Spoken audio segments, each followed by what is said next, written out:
prediction ko to, kaya makinig kayo lagi sa akin. Tunay akong analyst. Sa first 3 years nila, ang plano nila is kaukaw ng kaukaw. Nakaw todo-todo. And they use the budget. That's why yung yan mortal sin nila to our democracy is that they used Congress to loot our taxes.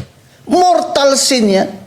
At ngayon, hindi nakukulong. Walang nakukulong. Si Revilla nakulong. Ano ba yan? Palit ulo? Hindi. 2 years to go. Dapat ipakulong ni BBM si Romualdez para tumahimik ako. At tumahimik yung mga tao who are supporting me.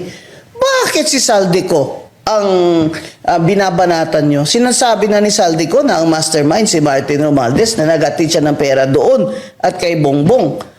Pinalayas nila. Kasi, ayaw nilang magtestigo. Ngayon, gusto na magtestigo, ayaw naman nilang pabalikin. Kunyari lang yun.